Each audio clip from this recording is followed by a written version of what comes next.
Hello everyone, welcome back to Aalsi riders. आज हम हैं आगरा में और इस वीडियो में हम आपको बताएंगे कि आगरा की ट्रिप को आप कैसे प्लान करें।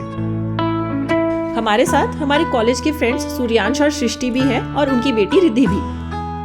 तो let's get started, but before that चलिए शिवांश से पूछ लेते हैं कि उसने आगरा में क्या क्या देखा। क्या देखे? ताजमहल। कैसा था? वाइट?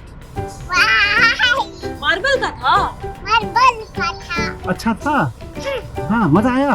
ताजा। यस। कृष्णा आंटी थी, सूर्यांश अंकल थे, रिद्धि थी। रिद्धि कहाँ गई? कहाँ चली गई? और ये रही रिद्धि साइट सीइंग के बीच में रिलैक्स करते हुए। तो चलिए वीडियो स्टार्ट करते हैं। बट उसके पहले एक एक्साइटेड टूरिस्ट से मिल लेते हैं। कौन कौन कौन? तुम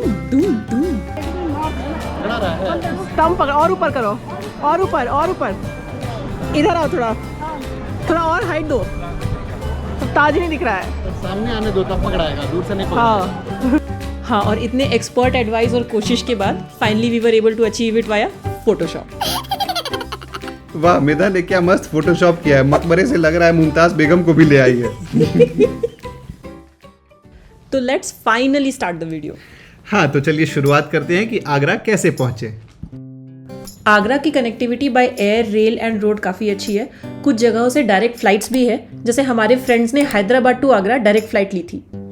अगर आपके शहर से डायरेक्ट फ्लाइट नहीं है तो आप वाया दिल्ली आ सकते हैं। दिल्ली आगरा से काफ़ी नज़दीक होता है और आप 3 से 4 घंटे में बाई ट्रेन आगरा पहुंच सकते हैं। आप बाई रोड अगर आना चाहें दिल्ली से तो 4 से 5 घंटे के अराउंड टाइम लगता है।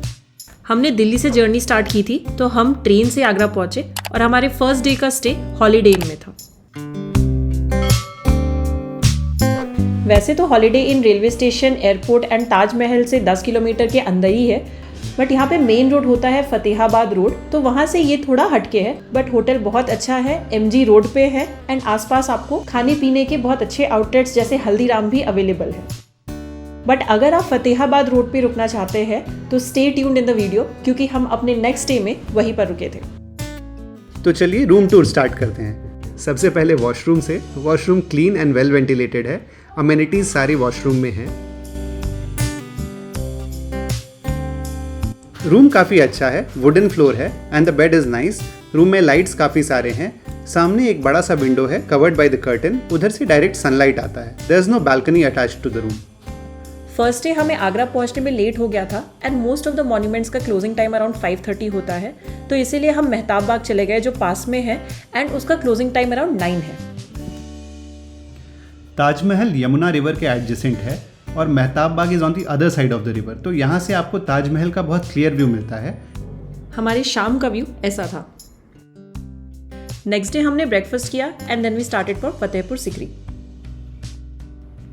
आगरा से फतेहपुर सीकरी करीब 35 किलोमीटर्स के डिस्टेंस पे है। Travel time is around 1 hour by road. आप हायर्ड कार या बस से ट्रैवल कर सकते हैं। जब आप फतेहपुर पहुंचेंगे तो आपकी गाड़ी या बस पार्किंग लॉट में रुकेगी। उसके पास एक मार्केट है जहां आप शॉपिंग कर सकते हैं फॉर कैप्स, जैसे हमने भी खरीदा, और यहाँ पे नेगोशिएशन काफ़ी होता है। गाइड्स भी होते हैं यहाँ जिनके साथ भी आप काफ़ी मोल भाव कर सकते हो। इस जगह पे आपको फिर बगी मिलेगी जो आपको पार्किंग से मॉन्यूमेंट तक ले जाएगी। ऊपर 2 मॉन्यूमेंट्स है, एक बुलंद दरवाज़ा जो कि मेन है फतेहपुर सीकरी का, और उसके बगल में है पैलेस जिसमें 3 रानियां रहती थी अकबर की। जोधाबाई भी उसी में रहती थी। फतेहपुर सीकरी सीकरी विलेज में बेस्ड है और ये इस्टेब्लिश हुआ था इन द ईयर 1567 जब अकबर ने गुजरात पे फतेह पाई थी। तो it is a monument of conquer. It remain the capital of Mughal kingdom from 1567 to 1585 for a brief stint. उसके बाद फिर ये चेंज हो गया बिकॉज ऑफ पॉलिटिकल अनरेस्ट। बुलंद दरवाज़ा घूमने में आपको 1 से 2 घंटे लगेंगे। यहाँ लंबे कॉरिडोर्स बने हुए हैं तो वॉक करने में अच्छा ही लगता है, ठंडी ठंडी हवा चलती है। Also for Shahrukh Khan fans and Amrish Puri fans. Mogambo खुश हुआ। तो जैसा मैं बता रही थी, परदेस मूवी की शूटिंग यहाँ भी हुई है। इसका डेमो यहाँ पर दे रहे हैं चाइनीज कुमार सानू की आवाज़ में हमारे टोपी वाले टूरिस्ट। सांसों में बड़ी बेकरारी। आप देख सकते हैं सैलानियों में उत्साह। Moving on, Fatehpur Sikri complex में सूफी सेंट सलीम चिश्ती की दरगाह भी है। वाइट मार्बल से ये बनी हुई है and people from across religions can visit this place. और ये रहा वो फेमस बुलंद दरवाज़ा जो काफ़ी बुलंद है।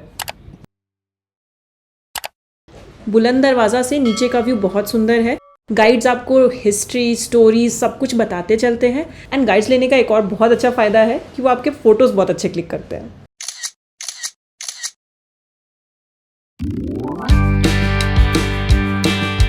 बुलंद दरवाज़ा और फोर्ट देखने के बाद हम पैलेस की तरफ गए। जब आप नीचे होते हो पार्किंग एरिया में तो गाइड्स आपसे पूछते हैं कि आपको केवल फोर्ट देखना है या पैलेस भी देखना है। दोनों के रेट्स अलग अलग होते हैं। ऐसे जब हम पैलेस आए तो वहाँ पे इंडियंस के लिए एंट्री टिकट 50 रुपीज़ पर पर्सन होती है। अगर आप बुलंद दरवाज़ा विजिट करने जा रहे हैं तो पैलेस ज़रूर जाए क्योंकि ये बहुत सुंदर है। बड़े से एरिया में है तो बच्चे भी एंजॉय करते हैं। ऑल्सो ये रेड सैंडस्टोन का बना हुआ है and Indian and Mughal architecture का ब्लेंड है। वी रिकमेंड कि ऐसे हिस्टोरिक जगहों पे और मॉन्यूमेंट्स पे आप गाइड ज़रूर हायर करें। वो आपको यहाँ की स्टोरीज और लेजेंड्स बताते हैं जिससे आपका ट्रिप और मेमोरेबल बन जाता है।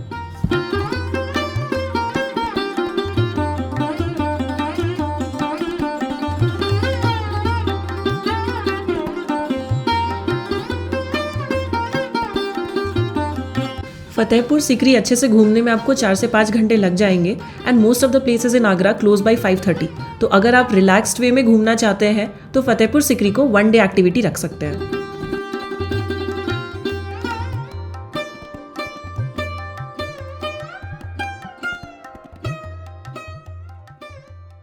फतेहपुर सिकरी जाने के पहले हमने हॉलीडे इन से चेकआउट कर लिया था। तो वापस आते वक्त हम अपने सेकंड होटल की तरफ बढ़े जो फतेहाबाद रोड पे है, रॉयल सरोवर पोर्टिको। रॉयल सरोवर पोर्टिको होटल ताजमहल और मेट्रो स्टेशन से नज़दीक है। So from a tourism perspective it is well located. ये एक नया होटल है, 4 स्टार है, वेल मेंटेन्ड एंड क्लीन है। The hotel has a swimming pool and a gym जहाँ जाने का रास्ता काफ़ी इंटरेस्टिंग है।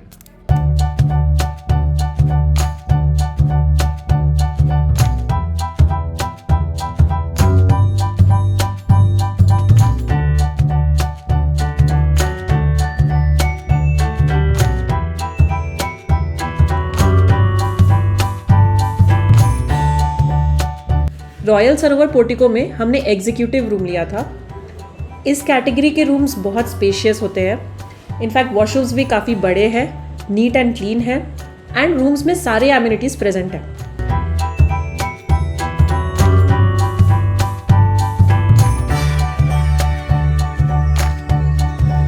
ये रहा शिवांश हमारे लिए नकली चाय बनाते हुए। अगले दिन सुबह हम ताजमहल गए। ताजमहल में इंडियंस के लिए टिकट है 50 रुपीज़ पर पर्सन। अंदर मौजोलियम भी है, अगर आप वो भी देखते हैं तो 200 + 50 250 पर पर्सन चार्ज हो जाता है। ताजमहल जाने के लिए आपकी कैब या ऑटो आपको ताजमहल से 1 से 1.5 किलोमीटर पहले उतारती है। वहाँ से आपको बगी से जाना होता है। टिकट परचेज आप लाइन में लग के भी कर सकते हैं और QR कोड स्कैन करके भी कर सकते हैं। हमने QR कोड स्कैन करके किया था एंड ये भी ऑप्शन कन्वीनियंट है। ताजमहल के एंट्री पे सिक्योरिटी चेक इन काफ़ी स्ट्रिक्ट होती है। बैग स्कैन होते हैं, फूड आइटम्स अलाउड नहीं है। इनफैक्ट दूसरे रिलीजन्स के होली स्क्रिप्चर्स भी अलाउड नहीं है। हमारे फ्रेंड्स के बैग में एक छोटा सा हनुमान चालीसा था, बट सिक्योरिटी ने उस हनुमान चालीसा की वजह से बैग अंदर ले जाने नहीं दिया। बहुतों को ये बात नहीं पता होती है, हमें भी नहीं पता थी। तो अगर आप बच्चों के साथ ट्रैवल कर रहे हैं एंड आपके बैग्स में एसेंशियल्स है जैसे डाइपर्स एंड वाइप्स, तो इस बात का ध्यान दें कि उस बैग में आप होली स्क्रिप्चर्स या फूड आइटम्स ना रखें।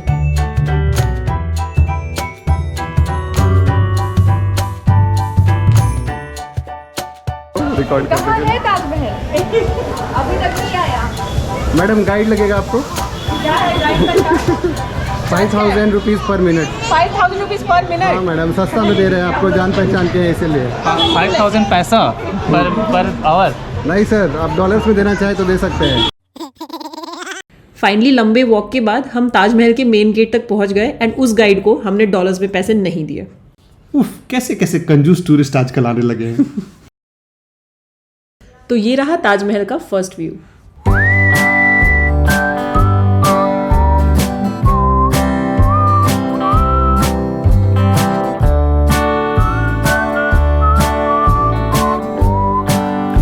यहाँ आपको अलग अलग प्रकार के टूरिस्ट्स मिलेंगे जो अलग अलग तरह की फोटोग्राफी कर रहे होंगे। आपको बस नज़र घुमाना है और आप भी अगर अनोखा फोटो चाहे तो आपको आइडियाज़ मिल जाएंगे।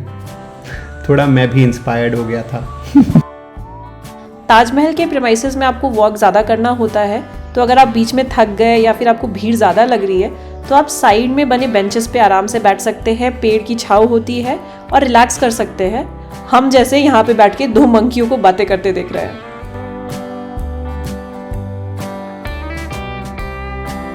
जैसा कि हमने पहले भी बताया, ताजमहल बाहर से देखने के चार्जेस 50 रुपीज़ पर पर्सन है।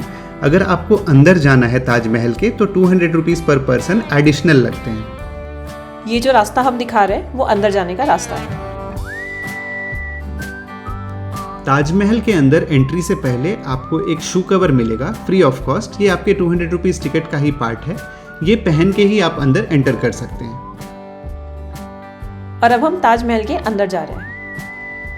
अंदर जाने पे कुछ मकबरे हैं जिनको आप देखोगे। एक चीज़ जो स्टैंड आउट करती है वो है वेंटिलेशन। अंदर बहुत ही ठंडी हवा चल रही होती है, भले ही बाहर मौसम गर्म हो। बाहर निकलने के बाद एक चबूतरा है जिस पे ताजमहल की परछाई पड़ती है। वो बहुत ही ठंडी होती है और आप वहाँ पे आराम से बैठ के रिलैक्स कर सकते हैं। हम जहाँ बैठे थे वहाँ से व्यू भी बहुत सुंदर है। पीछे यमुना नदी बहती है तो एक कामनेस सा लगता है।